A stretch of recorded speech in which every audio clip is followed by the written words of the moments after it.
Tuh, dia. PDIP ancam sebar video skandal pejabat negara jika Hasto masuk bui. Jadi itu cara Ibu Mega sebagai ibu bangsa ngingetin, please deh, jangan main-main dengan hukum. Karena kalau sebuah bangsa mau dirusak, rusak dulu hukumnya, berantakan, no trust. Akan menggegerkan, ya segeger apa itu kan hanya bisa terbukti until Dengan akhirnya memasang foto wakil presiden Gibran Rakabuming Raka di gedung sekolah partai Lenteng Agung Jakarta Selatan. Hal itu Prinsipnya kami semua ini yakin, optimis gitu. Bagaimana kita menghadapi permohonan atau gugatan daripada seorang tersangka mengajukan praper, kemudian kami pesimis. Enggak dong, kami semuanya optimis. Kami yakin. Begini, pertama mesti dikoreksi kata-kata itu bukan bukti. Yang saya sampaikan adalah saya dititipi dokumen dan dokumen itu bisa menjadi bom waktu. Pastinya harus Mas Gu akan segera ditangkap. Ya mungkin 95 lah gitu ya. 95% Anda yakin? Saya yakin akan segera ditangkap. Pak Hasto adalah representasi orang yang menolak tunduk pada kekuasaan saat ini. Halo kawan-kawanku, ulangi. Halo teman-teman perspektifku, waduh gimana nih kabar kalian? Semoga baik-baik saja ya dan semoga selalu diberikan kesehatan. Seperti biasanya kalau barengan sama aku di sini, aku mau ngajakin kalian nih untuk mencari info-info menarik apa ya hari ini. Kali ini tuh teman-teman ya ada yang menarik banget nih untuk kita bahas gitu. Yaitu soal sebuah video yang katanya akan menjadi bom waktu tapi sampai detik ini masih belum ada videonya. Jadi penasaran nih aku ya, mungkin kalian juga penasaran. Nantinya kira-kira akan segeger apa sih videonya? Tebakan kalian akan segeger apa teman-teman? Daripada nunggu, yuk mendingan kita langsung aja tonton videonya berikut ini. yang menurut versinya itu adalah rahasia gitu loh. Adalah sesuatu yang oleh juru bicara PDIP Mas Guntur Romli ya akan menggegerkan. Ya segeger apa itu kan hanya bisa terbukti until otherwise stated kan? Iya. Iya, jadi kesannya Spekulasi semua. betul. Kesannya jadi sekarang ini kayak bluffing aja, kayak gertakan dan yang menarik itu bukan hanya ke Jokowi ininya ya, bluffingnya, tapi juga ke keluarganya. Dan dalam acara podcast dengan Abraham Samad kan Bu Koni bilang ngasih warning ke Bu Iriana. Bu Iriana, jangan santai dulu Bu, katanya. Ini nanti juga bisa kena ibu nih gitu. Nah, saya kira yang rasional ini yang mau coba diganggu melalui bluffing seperti ini. Jadi artinya ini kalau Ayu lanjutkan, padahal sprindik udah keluar loh. Tapi seolah-olah ingin mengancam, menjadi seperti bahwa kalau Ayu lanjutkan, ini bluffingnya ini akan keluar, bluffing 2 akan keluar, bluffing 3 yang terkait Ibu Riana akan keluar, gitu-gitu. Jadi harus kita lihat urusannya mau kemana nih, ke sini, ke proses penyidikan yang sudah berjalan sejak dikeluarkannya sprindik di malam Natal kemarin. Walaupun kita masih harus melihat ya sampai seberapa jauh karena ini kan baru selesai tahun baru ya, artinya saya tidak tahu ada yang tahu Hasto ada di mana nggak sekarang, Pak Mas Hasto ada di mana nggak? Nah ini juga masih jadi pertanyaan ya. Ya, jadi artinya kita tunggu aja. Ini kan. Oke. Ketika videonya seperti yang aku tadi sudah bilang ya, ketika videonya sudah kita tunggu-tunggu tapi masih belum ada nih, kita jadi dibuat penasaran nih. Kira-kira akan segeger apa sih? Karena nyebutnya itu akan menjadi bom waktu, berarti kan wah banget gitu videonya. Di dalam hal itu kan berarti di dalam dokumen tersebut kan berarti videonya wah banget. Ketika videonya masih kita tunggu-tunggu dan belum ada buktinya, PDIP cari gara-gara lagi nih kayaknya. Tuh dia. PDIP ancam sebar video skandal pejabat negara jika Hasto masuk bui. Oke. Masih berkaitan dengan video teman-teman. Tapi kali ini yang beda adalah ancaman dari PDIP untuk menyebarkan video para pejabat ini. Lah kan dari kemarin sudah kita tunggu-tunggu sebenarnya.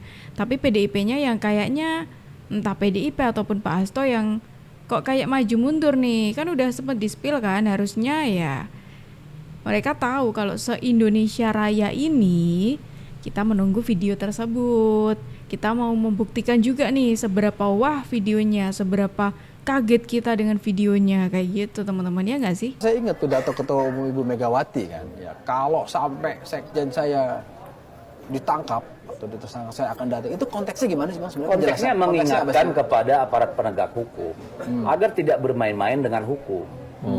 Karena apa? Kalau hukum tidak lagi bisa melindungi orang per orang, maka tunggu saatnya sebagai sebuah bangsa kita akan rusak, Pak. Betul nggak? Emang belum? Oh ya kan ini warning. Ya belum apa tidak kan nanti persepsi itu sama kayak OCCRP. Jadi itu cara Ibu Mega sebagai ibu bangsa ngingatin please deh jangan main-main dengan hukum. Karena kalau sebuah bangsa mau dirusak, rusak dulu hukumnya, berantakan. No trust, public disobedient, civil disobedient. Kan kacau, Pak.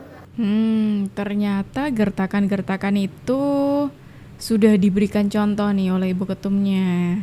Nggak cuma Sekjen aja, Ibu Ketum juga pernah menggertak atau memberikan ancaman dengan mendatangi KPK ataupun ketemu dengan Kapolri semisalkan anak buahnya nih ada yang kena gitu. Ini pernah diucapkan Ibu Megawati di umum juga waktu itu di acara PDIP, Rakernas PDIP kalau nggak salah ya.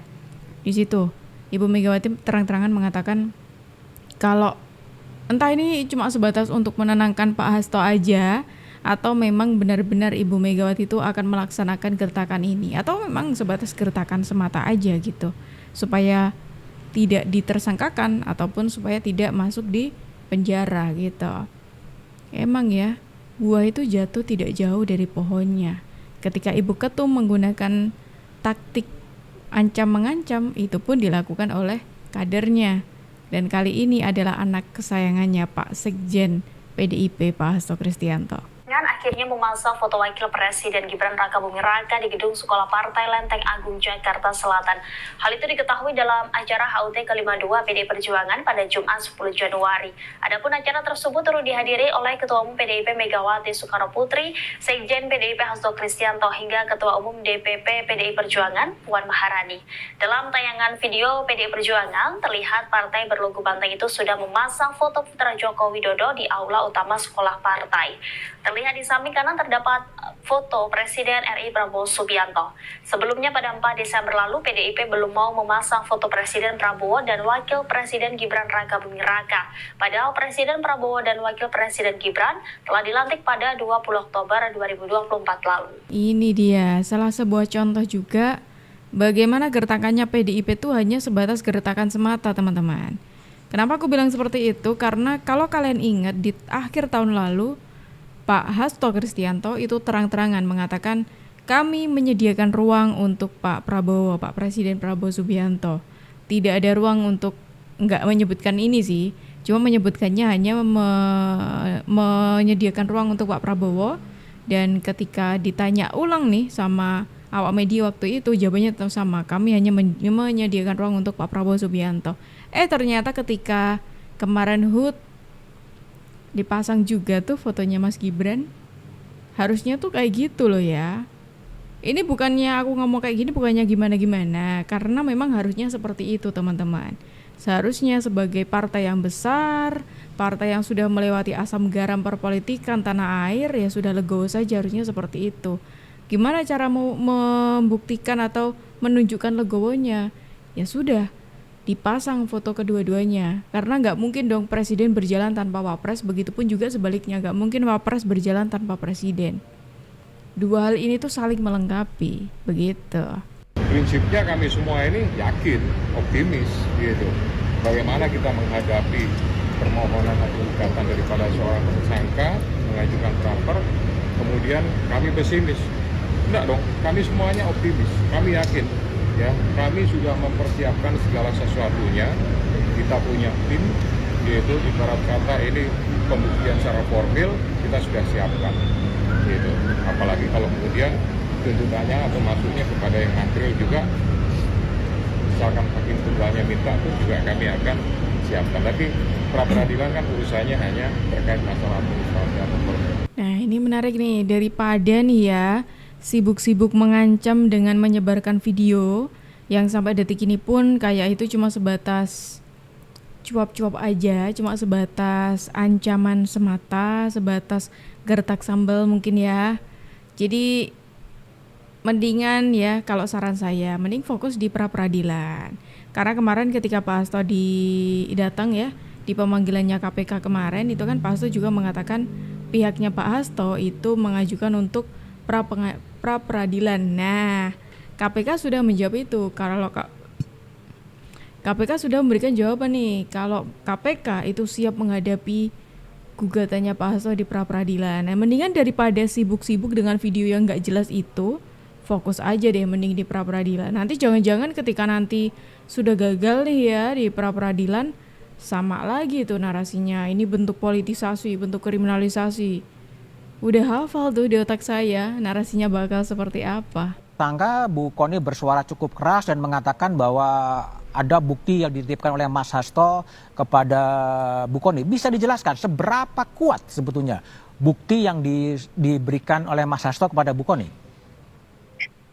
Begini, pertama mesti dikoreksi, kata-kata itu bukan bukti.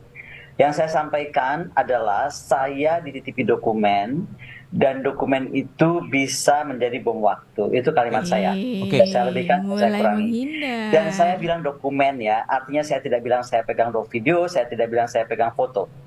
Kenapa ini bisa saya sampaikan? Karena tidak lama dari saya bicara itu, kemudian beredarlah video-video atau apapun lah kepada saya terkait kasus terong Ibu Iriana. Oke. Dan banyak sekali YouTube itu mengarahkan seolah-olah karena saya bilang itu, maka kemudian ancaman saya terkait Ibu Iriana adalah terkait terong itu. Saya adalah orang yang sama sekali tidak mengurusi hidup pribadi orang. Oke. Karena saya sudah mengalami bagaimana ketika saya bersuara keras sejak Gibran kasus MK. Itu suara saya terkeras kepada negara adalah ketika MK diacak-acak. Saya itu orang yang nggak pernah turun ke jalan. Hari itu saya turun ke depan istana. Apa yang dapat saya dapatkan adalah kasus file militer saya yang menjadi rahasia pengadilan militer, itu tentang urusan rumah tangga, itu bisa dipublish keluar dan dipakai untuk alat mendiskreditkan. Makanya saya paling benci hal-hal seperti itu, dan saya ulangi sekali lagi, yang saya pegang adalah dokumen. Nah, ya, yang kedua, ketika saya menerima dokumen, sudah pasti saya bukan orang bodoh dan Pak Hasto juga orang pinter kan. Kami tidak bisa menerima begitu saja, pasti ada perjanjian antara kami bahwa saya hanya sekedar dititipi, sehingga hak untuk mengeluarkan, mengedarkan, memindahtangankan, mentransfer, dan lain dan sebangsanya, itu hanya ada di tangan Pak Hasto Kristianto sebagai pemilik dokumen. Tapi menariknya dari sini adalah begini, ketika saya baru menyebut begitu, perhatikan misalnya salah satu Twitter kakak Akbar Faisal, beberapa hari lalu ya, 2 hari lalu, dia bilang cuma satu kalimat aja, 32 dokumen. Saya langsung telepon Mas Hasto, apa sih nih 32 dokumen? Gitu kan, maksudnya Pak Akbar Faisal ya apa? Ternyata memang banyak dokumen-dokumen yang tadinya tidak sampai 32, yang saya pegang tidak sampai 32. Tetapi itu menjadi 32 karena banyak sekali orang datang kepada Pak Sekjen membawa bukti-bukti dan berkas-berkas lain. Kalau sekarang saya dikejar-kejar, banyak sekali mengejar-ngejar, Bu Kony kalau cinta NKRI ini buka gitu kan. Satu, saya bukan pemilik. Yang kedua, ketika kita membuka sebuah rahasia negara, kita ini ya, di sini kan yang dokumen itu 3 orang ya. Saya, Mas Hasto, Pak Andi Wijayanto, mantan Gubernur Remhanas. Kami ini orang pertahanan. Saya dosen di Sesko TNI, Angkatan Darat, Angkatan Laut, Angkatan Udara, Sesko TNI. Oke? Kami ini tahu betul berapa besar dokumen ini akan bisa berbahaya atau tidak, dan bagaimana kita harus menghandle. Sehingga saya sampaikan, saya itu berkoordinasi dengan aparat yang saya sebut aparat merah putih, baik dari polisi maupun dari TNI. Karena saya bilang ada juga banyak aparat yang tidak merah putih. Mungkin orang bilangnya parcok lah dan lain-lain. Saya sebutnya antara merah putih atau tidak. Ini semuanya saya harus sebutkan karena begini, masalah dokumen menurut saya itu hanya akan keluar ketika dalam beberapa kasus partai yang oposisi kita, oke lah kita nggak menggunakan oposisi, tapi saya melihat begini, PDIP ini sekarang dianggap seperti seolah-olah sedang dibentuk menjadi partai musuh bersama.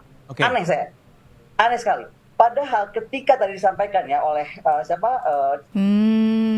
sekarang udah mulai agak ini ya, melipir menghindar gitu ya untuk menjelaskan isi dokumennya. Alibinya karena kalau Bu Kony ini bukan pemiliknya. Tapi ingat loh Bu Kony ya, sebagai orang yang paham hukum harusnya menyembunyikan itu juga ada hukumnya.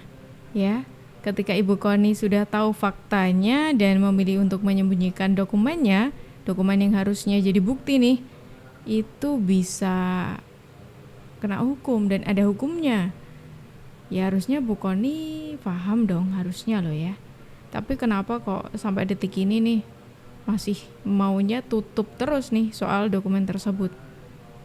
Dengan alasan dokumen itu miliknya Pak Hasto Kristianto. Kami bahwa saat itu sebenarnya dalam expose pun diajukan penetapan tersangkanya bukan cuma Harun Masiku, tapi juga Hasto. Jadi nama Hasto itu memang harusnya diekspos juga pada disampaikan di expose. Cuman waktu itu pimpinan nggak setuju. Siapa yang nggak setuju? Berapa persen Harun Masiku ini bisa ditangkap? Pastinya Harun Masiku akan segera ditangkap. Ya mungkin 95 lah gitu ya. 95% Anda yakin? Saya yakin akan segera ditangkap. 3 kata untuk Harun Masiku. Menyerahkan diri. Segera menyerahkan diri. Segera menyerahkan diri. Pak Hasto adalah representasi orang yang menolak tunduk pada kekuasaan saat ini. Lalu orang tanya, itu sih bisa-bisa Patra aja karena dia kuasa hukumnya, ya kan? Nah, oleh karena itu saya mau ceritakan dulu secara kronologis terkait perkara yang Abang bilang tadi, Harun Masiku. Apa sih perkara Harun Masiku ini? Perkara sederhana kok. Suap. Jadi Harun Masiku ditersangkakan karena dia menyuap anggota KPU supaya bisa PAW. Kan itu aja ceritanya. Enggak itu aja. Lah kalau begitu pertanyaannya, apakah terkait dengan suap ini sudah diadili? Sudah diputus? Sudah ada 2 putusan inkrah. Makanya saya bilang tadi, sudah ada 2 putusan inkrah, bahkan terdakwanya Pak Wahyu, Pak Tio itu sudah bebas. Di dalam persidangan itu sudah dipanggil saksi-saksi, sudah dipanggil juga ahli, sudah diajukan alat bukti 184 KUHP, tidak ada keterkaitan Pak Hasto dengan suap yang dilakukan oleh Harun Masiku. Pak Hasto adalah representasi orang yang menolak tunduk pada kekuasaan saat ini. Kan lagi-lagi gitu dengan narasi katanya Pak Hasto menolak tunduk pada kekuasaan. Pertanyaannya sekarang begini, ini bukan masalah tunduk sama kekuasaan atau tidak gitu loh. Permasalahannya kalau memang benar nih Pak Hasto terbukti bersalah, terus kenapa kok terus-terusan menghindar dengan membangun narasi-narasi yang gak jelas kayak gini. Sok katanya tak menolak tunduk sama kekuasaan lah, katanya dikriminalisasi lah, katanya dipolitisasi lah, katanya dibungkam supaya tidak terlalu bersuara, gak terlalu berteriak keras lah. Harusnya sebagai orang yang taat hukum loh ya ini, yang seringkali Pak Hasto cerita, yang seringkali Pak Hasto sebut gitu ya. Ya harusnya ya udah ikuti aja kali. Ya kan? Ikuti aja. Coba kalau menurut kalian gimana teman-teman? Langsung aja tulis pendapat kalian di kolom komentar ya. Dan teman-teman semuanya terima kasih banyak karena kalian sudah menemani aku dari awal sampai akhir. Aku Juju pamit undur diri dulu. Sampai jumpa dan terima kasih.